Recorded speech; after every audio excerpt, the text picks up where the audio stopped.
নমস্কার, কেমন আছেন সবাই? চন্দনার রান্নাঘরে আপনাদের স্বাগত জানাই। আজ একটা রেসিপি নিয়ে চলে এসেছি আপনাদের সামনে। আজকে বানাবো দুধ পুলি। এখানে আমার 1 কিলো দুধ নেওয়া হয়েছে।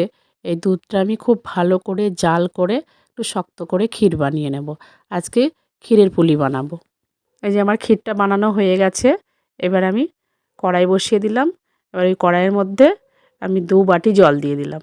জলটাকে খুব ভালো করে ফুটিয়ে আমি চালের গুঁড়ো আর চালের গুঁড়োর সঙ্গে আমি সুজি মিশিয়ে দেব। আমি 2 বাটি চালের গুঁড়ো দিয়েছি, তার সঙ্গে 1 বাটি সুজি মিশিয়ে দিয়েছি। সুজি মিশিয়ে দিলে পুলিটা খুব নরম হয়, খেতেও ভালো লাগে।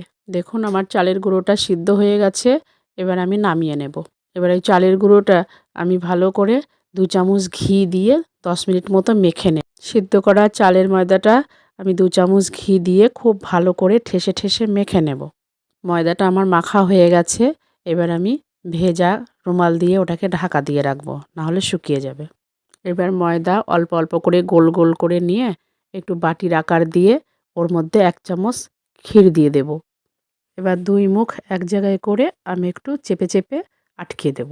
তারপরে একটু হাত দিয়ে করে করে ওটাকে ডিজাইন করে নেব। পুলিগুলো আমার বানানো হয়ে গেল। দেখুন কি সুন্দর লাগছে পুলিগুলো। কড়াই বসিয়ে দিলাম। কড়াইয়ে আমি 1.5 কিলো মতো দুধ দিলাম। এবার ওই দুধটা খুব ভালো করে ফুটিয়ে নেব। তারপর আমি 250 মতো খেজুরের গুড় দিয়ে দেব। 250 গ্রাম জলে আমি 2-3 চামচ মতো আমুল দুধ গুলে দিয়ে দেব। দেখুন আমার দুধটা খুব ভালো ফুটে গেছে। এবার আমি খেজুরের গুড় দিয়ে দেব। দুধটা আমি 10 মিনিট মতো ফুটিয়ে নিলাম। এবার আমি পুলিগুলো দিয়ে দিলাম।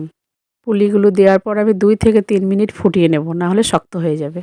পুলিগুলো আমার রান্না হয়ে গেছে। দেখুন কি সুন্দর হয়েছে।